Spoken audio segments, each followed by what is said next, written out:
In London in September of 2005, 22-year-old Clare Bernal was murdered by her stalker, Michael Pech, at Harvey Nichols department store. With just 10 minutes left in her shift, Michael Pech, a former security guard who had been stalking her for months, emerged from the shadows and raised a gun to the back of her head in front of customers and staff, forever changing lives and exposing critical failures in the UK's approach to stalking cases. This story is a landmark UK case that sparked major lasting reforms in how police assess stalking risks and transform how society views and responds to stalking behavior. You're listening to Lurking in the Shadows.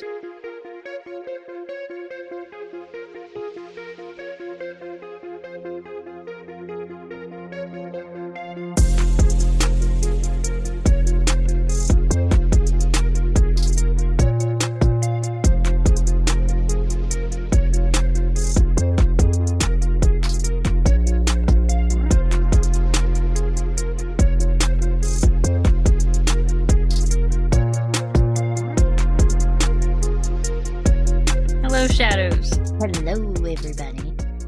I am Kirsten. And I am Amber. And we are your hosts. Hell yeah. Damn Skippy. If you're new. Well, like always, we had a heck of a time getting set up here. Always trying new things, I think. One day we'll settle on something that works. Well, I meant our setup. We struggled. Yeah. But this is our first time like this, isn't it? With the green screen? Yeah. No, we've had 2 other episodes, I think, with it now. Like that? Or we have at least one, don't we? No, I thought we messed up so we couldn't get it inverted. And had to wait for Steph to get home, and we had already recorded by then. Oh, maybe this is the first one then. I think it is. Yeah. Maybe. I really do think it is. Okay, well, if you like our new background, let us know. Yeah, hopefully this worked out. Because it was a hell of a time getting it. It was. I can't even say it's as perfect, but we're working on it still. Yeah, we're still working on it. We're trying to improve our look here. Yeah, look a little more professional. Yeah.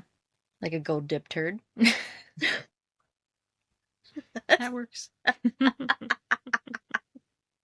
We are turds. Yep. Welcome to the Turd Show.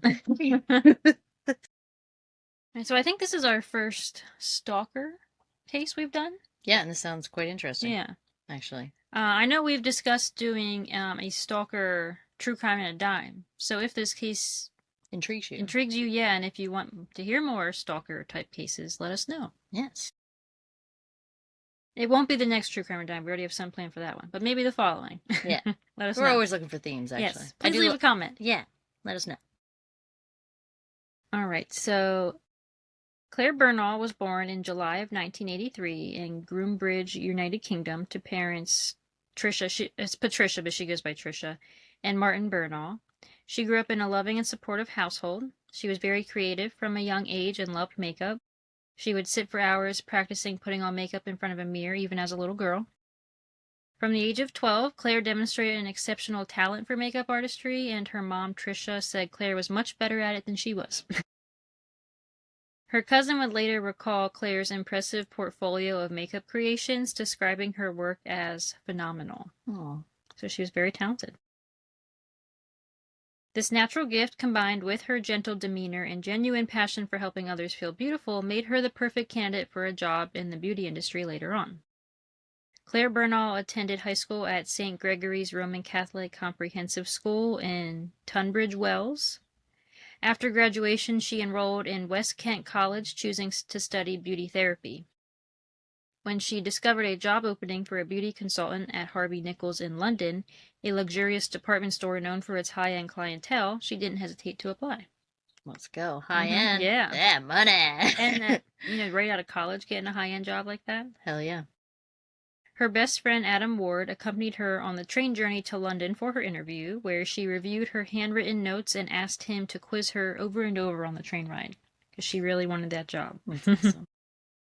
Adam said Clare always looked flawless, but never overly made up. She had a real talent for making her appearance look effortless, but perfect at the same time. I have to look her up then. Well, let's do it now. Yeah, and show me this flawless, beautiful queen. She is.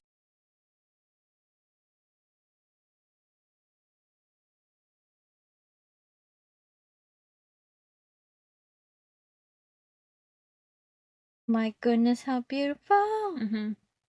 Her smile. I know. She's beautiful. She is. I And then we're going to get into what happens. know. Like, I don't know all the details, but I just already know it's really sad. Adam said Claire had a lot of self-doubt after the interview and she was unsure of herself, but Claire's preparation paid off and she landed the job in one of London's most prestigious retail establishments. That's awesome. Yep, she got it. Yeah. First try.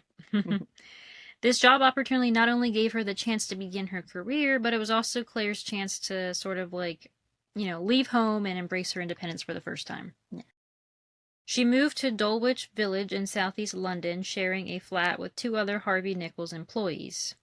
So this living arrangement was perfect for her to experience some independence while also living with people who understood the demands of working in luxury retail. So she's living with 2 of her coworkers. But she still spoke to her mom on the phone almost every day. She was very respected by her coworkers and her skills did not go unnoticed. She was very happy with her job and very proud of where she worked because Harvey Nichols was one of the most prestigious places to work. Her mission was to help every woman who sat at her counter feel beautiful and confident.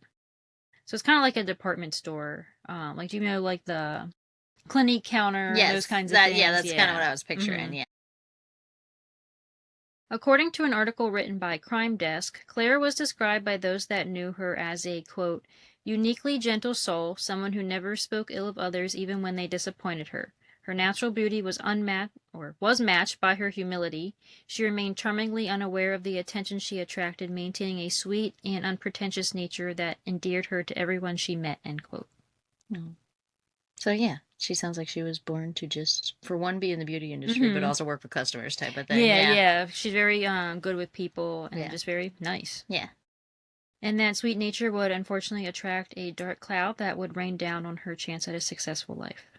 Yeah, a fucking man. Yeah. One day at work in November of 2004, Claire was approached at her counter by one of the store's security guards, 30-year-old Michael Pech.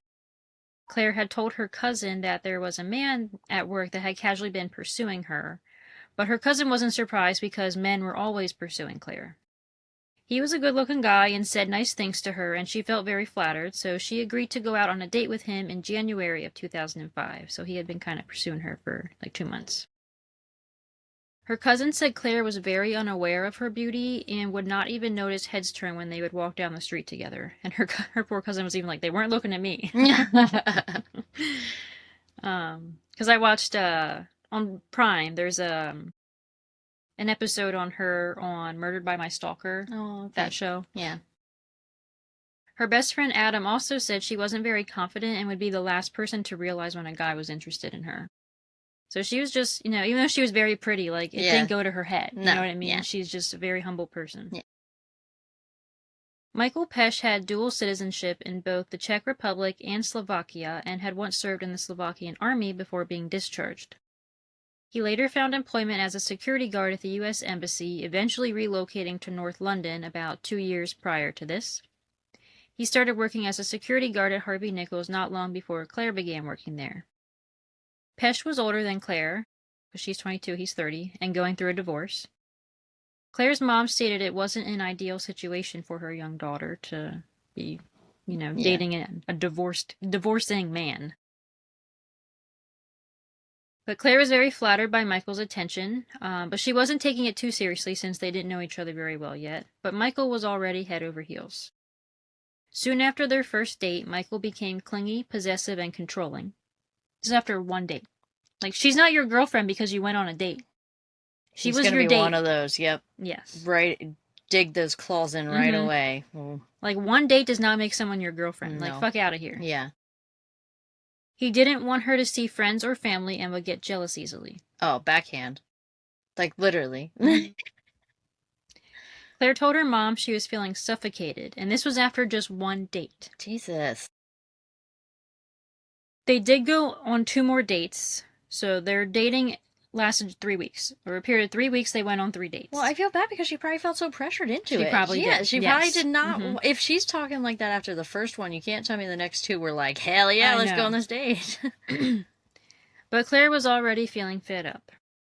Her cousin reported Michael had told Claire he loved her after their 3rd date. I'm going to be sick. This is 3 dates in 3 weeks, and you love her. 3 hours of somebody's time, and you're like, yeah. Yep. This. While going through a divorce. Yeah. Wow. In January of 2005, Michael was returning back to the UK after visiting family in Slovakia and called Claire to demand she pick him up at the airport. You ain't demanding shit. Right? Out of here. Claire's mom said Claire wasn't happy because it was 5 a.m, but she did it anyway because she likes to please people. And honestly, she was probably also afraid of what would happen if she didn't pick him up. Probably. You know? I'm guilty of being She's probably like, I just have to do it, Mom. Like, this, I just have to do it. Yeah. And also, like, I'm guilty of being a people pleaser. Me too. And, like, to sit here and think about the repercussions of, like, if you told him no, and then that fight that would happen later. Yeah, it would give me anxiety. Yeah. Yeah. Because clearly he's, not fully stable. No, he's got to have some kind of a temper, and if he's demanding and things. After one date and all that. Yeah. It's scary. It is. He insisted he needed to stay over at her apartment that night, and he wouldn't leave. She told him he couldn't stay and walked him to the train station, but he refused to get on the train when it arrived. All right, you big baby, then sleep at the train station. Well, she's like, you can do what you want, but I'm going home. And she told him their relationship is over. Good. Good for her. Mm-hmm. He proceeded to call her 20 times that day, but she didn't answer. Good. He sat outside her apartment for 2 hours and still didn't budge even when Claire's roommates told him to leave. That's disgusting. Eventually he did leave, and this is when the stalking begins. He probably had the attitude of, like, you're not going to tell me. Right, you're not going to tell me no. Yeah. That's like, disgusting. Who do you think you are? You're not going to tell me no. That's icky. Mm-hmm. Ugh. That's exactly how this guy is, yeah. Claire still feels like she cannot get away from Pech because, unfortunately, they still work together. Shit. He's a security guard at her job. Shit. She could feel him watching her at times, and he would even use mirrors to watch her secretly. Shut your mouth right now. This is above and beyond. Mm-hmm. Mirrors? Mirrors. Excuse me? To secretly spy on her. Squeeze me? While at work. Could you imagine just turning the corner and you see somebody with a mirror? I know, like, what the fuck are you doing? Wow. I mean, but he's a security guard, so maybe you think, maybe he's looking for someone that's trying to steal something or something. Maybe he was able to play it off. He would use that as the excuse if you'd call him out on it. He'd be like, I thought someone pocketed something over there. Yeah. He would watch her from the moment she arrived at work until she left. Not long after she broke things off with him, he approached her at her counter at work and insisted she take him back, but she tried to ignore him. He tried to involve other co-workers to speak to her for him. They would tell her, just talk to him, he just wants to be your friend. Ew, co-workers, ew. Claire briefly talked to him and told him to stop what he's doing, but this unfortunately made things worse. At the end of her shift, Claire collected her belongings to head home, and Michael followed her. He walked up behind her and grabbed her shoulder. He told her he loved her, and he said, you love me too.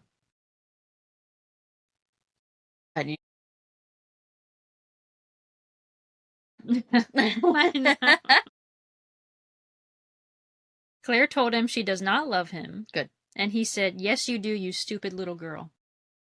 Wow. Mm-hmm. Wow.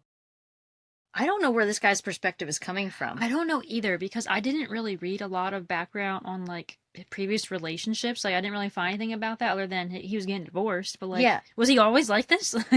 Well, because I think he's not only being controlling, but to make that little comment, to me, is, like, very talking down on her. Yes. Like, that's that next level of, like, I don't know, like, he's getting divorced and, like, there is an age gap. Mm-hmm. So I'm like, is he, like, sitting here in his head, like, preying on a little girl, like, mentally, too. Like, that she's not... Yeah, and I don't know how old his wife is that he's getting divorced from. Like, was there a big age gap there, too? Yeah.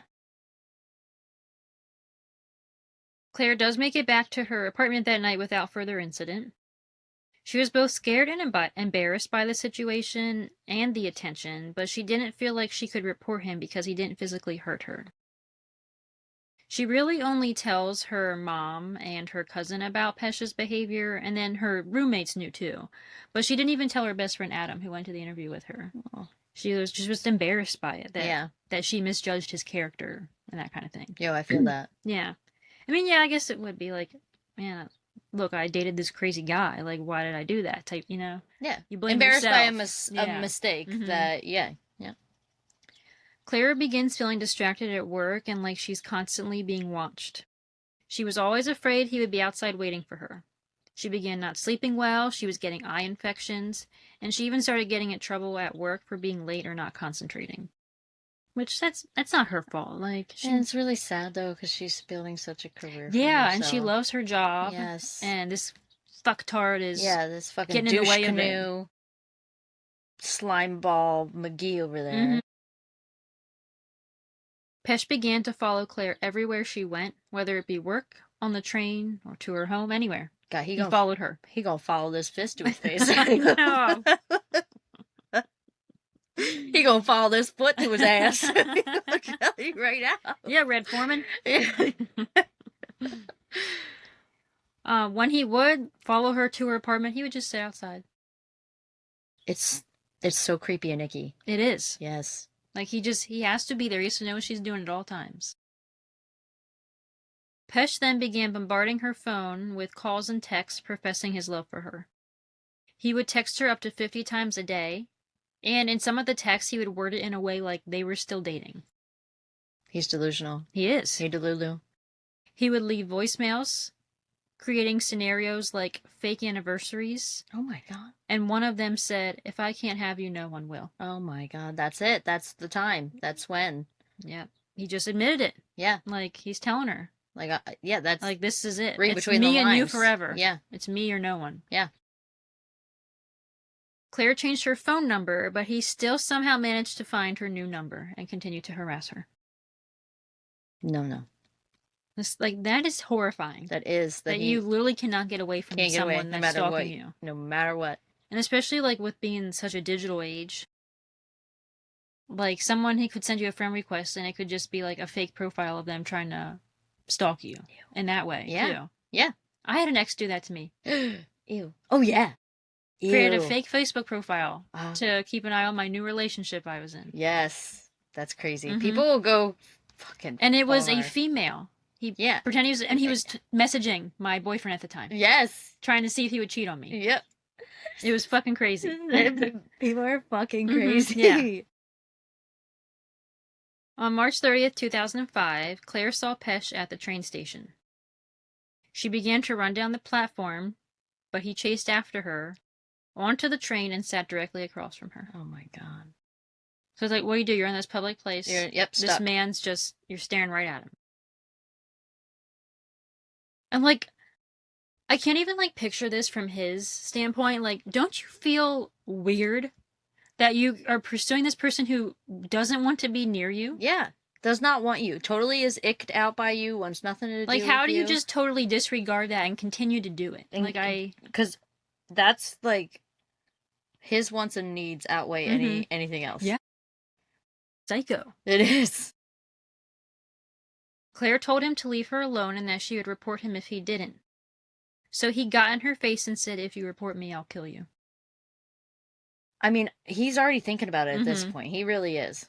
And, like, poor... I feel so bad for her. What is she supposed to do? What is she supposed to fucking do? Now he's telling you he's going to kill you if you do it. In a public place, nonetheless. Yes, okay? They are on a train. Ballsy. Yes. Okay? She called her mom after this crying, but neither of them ever thought he would actually go through with that threat. And they were also afraid that reporting him would make the situation worse. Yeah. And I can't blame them. No. I mean, I'd be thinking that too. Yep. Claire's roommates and coworkers had enough of Pech's behavior, and they reported him to their boss, who moved him to a different department. Unfortunately, this didn't make a difference, and he continued to harass Claire. Unless Claire reported him to the police, all Harvey Nichols could do was suspend Pech, which they did do for a short time. They're just doing something. Yeah. Then one night at work, Pech just casually asked a coworker, "What is the sentence for murder in Great Britain?" Just casually asked one of his coworkers that. Yep, no red flags here. The head of security at Harvey Nichols was informed of this, and he convinced Claire to go to the police finally. Good. Yeah, my goodness. Because he's like, there's not much I can do. Please go to the police. Like, yeah. Something's going on here. Yeah. They interviewed Claire, and she told them about how she had to change her phone number due to his harassment and that he threatened to kill her. Police worked with Harvey Nichols and had them call Pech into work, where police were waiting to arrest him, and he was fired on the spot. Good. Claire watched as he was arrested and told her mom that he looked very angry, and she began to feel guilty for reporting him. She didn't want him to get into trouble. She just wanted him to leave her alone. That was all she wanted. She's a nice person. She is. At the police station, Pech told police he had ended the relationship, and Claire was the one who couldn't move on. Oh, what? What the? That's what? I know, it's like no words to this piece of absolute dog shit on the bottom of my shoe. Yeah, that is like the ultimate definition of gaslighting. Yeah, literally. Absolutely. Wow. Yeah. Because there was no physical evidence, he was released, but police gave him a UK non-molestation order, which is a civil junction that protects victims of domestic abuse by prohibiting violent, harassing, or abusive behavior, including communication. So he was not allowed to have any contact with Claire. But again, that's just a fucking piece of paper. There's a piece of fucking paper, yeah. This still didn't make Claire nor her roommates feel safe, so they all decided to move to a new flat. In the process of moving things out, Claire saw Pech on her doorstep. So she's up there packing, and he's waiting down there. And there he is. Yep. He was just smiling up at her as she was packing. The police were called, but he had already fled the area by the time they arrived, because he's not allowed to be there. He's not. No, technically they can arrest him. Mm-hmm. On April 10th, 2005, just 4 days after Pech was arrested, he was lurking outside of Claire's new apartment. He knew where she moved to. I knew that son of a bitch would know. Yeah, he was going to be hiding, lurking in the shadows somewhere. That's right. Watching her as she moved to this new place. Mm-hmm. So he had already found her, so Claire called police again. Claire joined the police as they drove around searching for him, and she pointed out he was in her doorway when they returned. Oh my God, this is so scary. Mm-hmm. So police arrested him again, and he smiled at Claire as police handcuffed him. He's gotten to a different psychopath level. Yeah, he's like, I don't even care that I'm getting in trouble. Yeah. Smiling as he's being handcuffed. He spent 8 days in police custody. At this point, Claire and her mom are now afraid he may actually carry out his threats, because he clearly is not worried about getting into trouble with the law. He's like, not he right thinks in the he's head. above the law. And it's not okay upstairs. No, it's not. I don't know what happened in his divorce that made him snap something. But yeah. Claire's cousin is quoted saying, "He is batshit crazy, and he is dangerous, and he is unstable, and he is obsessed." Yeah. Quote. Yeah. He's all of that, yep. That he's all, yep. Pech was charged with threatening to kill Claire and released on bond while awaiting trial. He disappeared after this. No one had seen him for a few weeks, and life began starting to feel normal again. In July of 2005, Claire and her mom took a trip to Italy for Claire's 22nd birthday to get away as a mother and daughter trip. They spent 5 days in Florence and had an amazing, carefree trip. But while they were there, while they were enjoying their vacation, Pech went back to Slovakia, where he spent time at a firing range, obtained a firearm license, and registered a handgun with Slovakian authorities. Yeah. Because I don't know. I was wondering how he got a gun from the beginning when you said what happened. But then you also said he was a security guard, so I was like, well, maybe the laws there, like, are different. Yeah, with when you have some kind of semi-position of authority that, you know, you can carry. But, yeah, okay. So he didn't just disappear. He's training. Yeah. On July 20th, 2005, Pech returned to England with his new handgun. He somehow made it through Border Patrol, despite the fact that he had a weapon and attempted murder charge. Jesus Christ. Got through Border Patrol. They didn't know he had a gun. It's crazy. On August 31st, 2005, Pech stood trial. Prosecutors encouraged Claire to drop the threat charges, arguing they would be difficult to prove in court. Suck my big toe.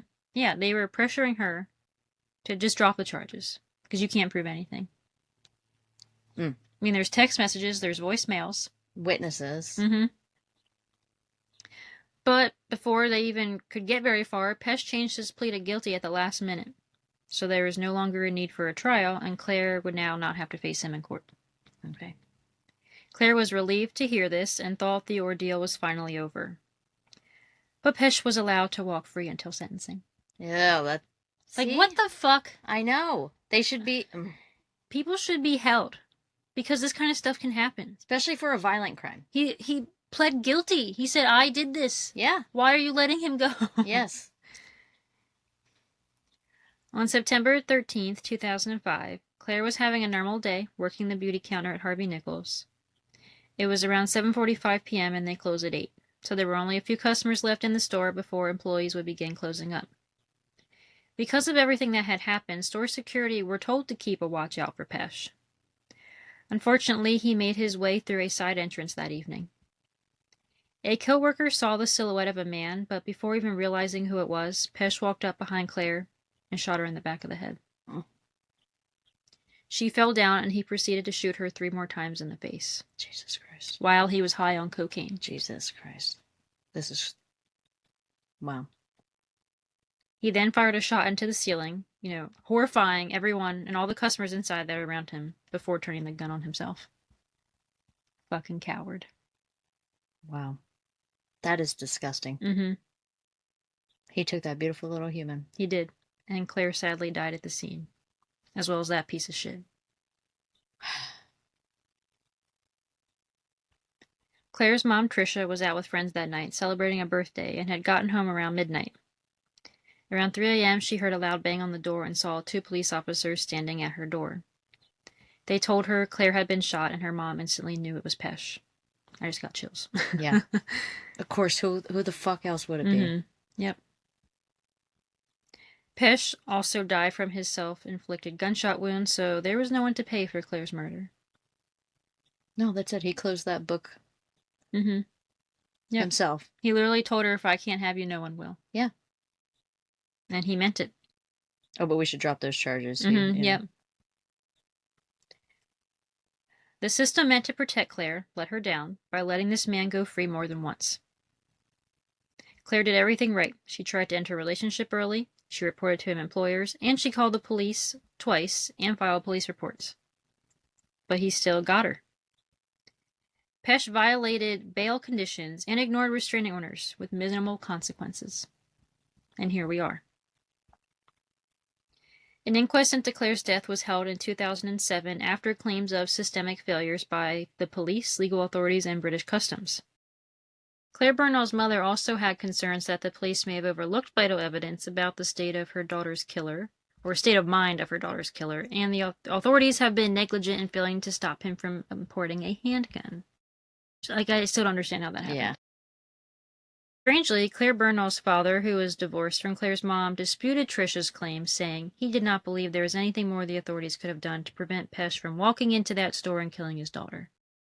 Okay. Excuse me? Yeah, okay. How involved are you even in your daughter's life, sir? Anyway. Fuck out of here. The Westminster coroner, Paul Natman, ruled that police could not have reasonably foreseen the killing of Clare Bernal. Paul Natman said he would be writing to the police to suggest an award for the investigating officer involved in the case, Woman Police Constable B.B. Shaw. Okay. So they did nothing wrong. Instead, you should give them an award. Yeah, I'm sick. Like, why does this happen in so many cases? So many cases. Yep. Like, this is not the first time we've said something like that. No, it's disgusting. Natman said there had been shortcomings, but that was not surprising in the light of so many complex procedures, adding that what had happened, quote, could not have been reasonably foreseen. In this case, we do not need a scapegoat, end quote. Okay. I'm not saying we need a scapegoat. I want some accountability. Right. Like, what are we going to do to prevent this from freaking happening again? Yeah.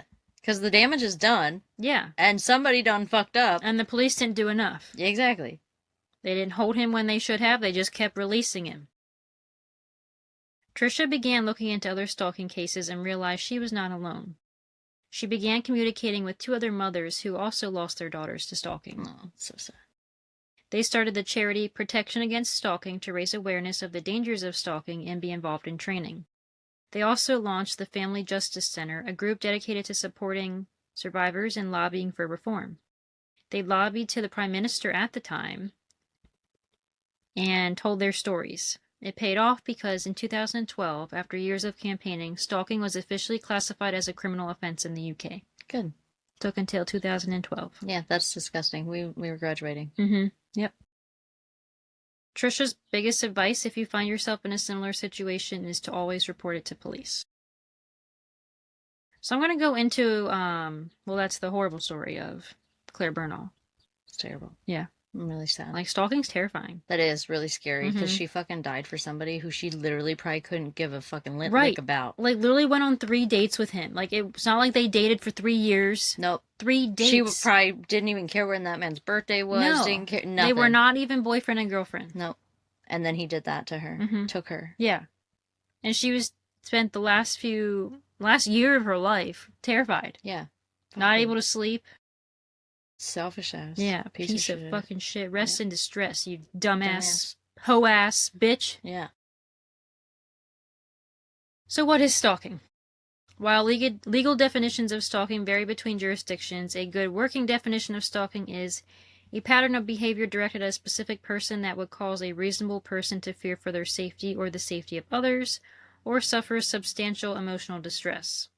Stalkers use many tactics, including making unwanted phone calls, approaching the victim or showing up in places when the victim does not want them to, following and watching the victim, sending unwanted texts, photos, emails, and messages through social media, sending unwanted gifts, and using technology to monitor, track, and/or spy on the victim. So now I'm going to go into some scary statistics. Approximately 13.5 million people are stalked annually in the U.S. alone, with nearly 1 in 3 women and 1 in 6 men experiencing stalking in their lifetime. Victims are usually stalked by someone they know. 40% are intimate partners, 42% are just acquaintances, with the highest rates occurring between ages of 18 to 24. Around 3.4 to 5.9 million U.S. adults are stalked in a 12-month period. The average stalking case lasts 1 to 2 years, with 11% lasting more than 5 years. Jesus. That's a long time. That is. Almost half of stalking victims experience at least one unwanted contact per week.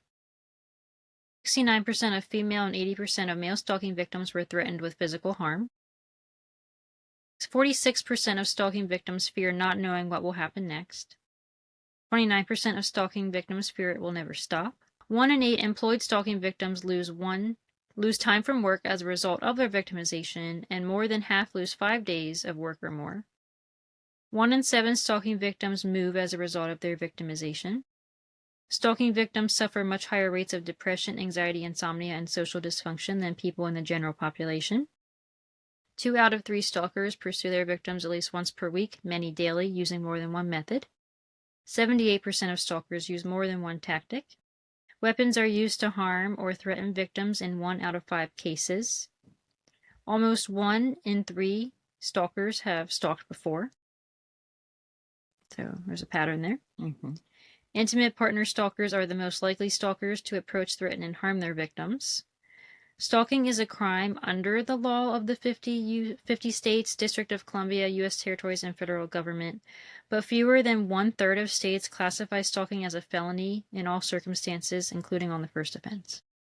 Yeah, I bet. Yeah. There's not nearly enough legislation. No, that does not surprise me, though. And more than half of states classify stalking as a felony upon the second or subsequent offense, or when the crime involves aggravating factors. And aggravating factors may include possession of a deadly weapon, violation of a court order or condition of probation or parole, a victim under 16 years of age, or the same victim as prior occasions. So even for just half of states, it's not even a felony until the second offense. Yep, that's... So if they stalk you, slap on the wrist, leave them alone. Yeah. And then you're dead. Yeah, literally. Yeah. And then you're dead. Then you're dead. So the U.S., the UK is ahead of us as far as stalking laws go. We have nothing, pretty much. Yeah. No, because, and I know it happens to men too, but, fuck us. And it's like a state-by-state thing, and it should not. It should be a federal law. The federal government does not care about anything.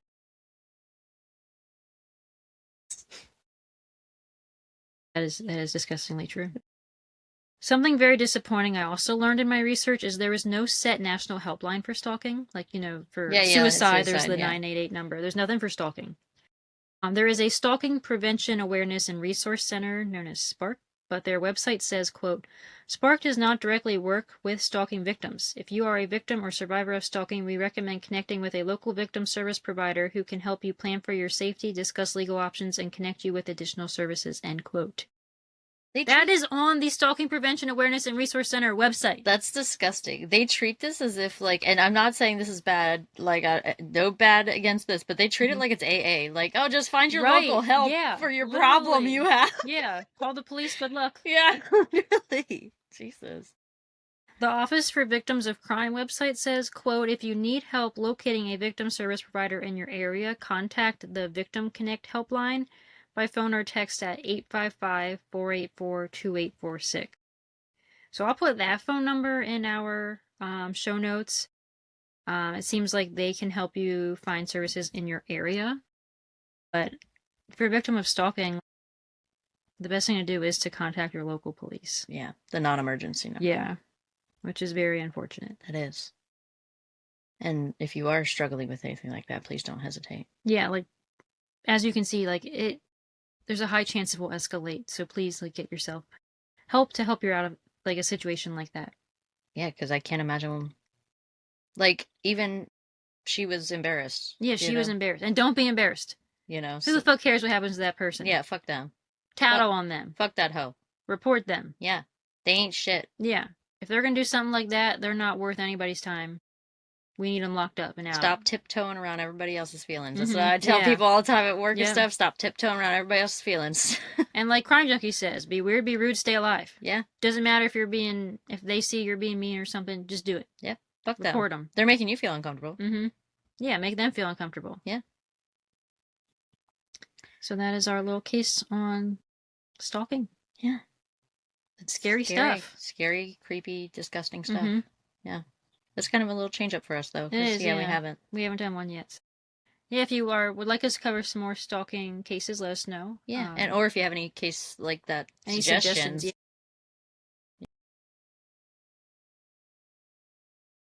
Make like a shadow and follow us on Facebook, Instagram, and YouTube at Lurking in the Shadows Podcast. No longer on TikTok, but if you have any questions, concerns, or case suggestions, shoot us a Gmail at lurkingintheshadowspodcast@gmail.com. And keep looking around for our next episode. Bye! Quickly, before it malfunctions!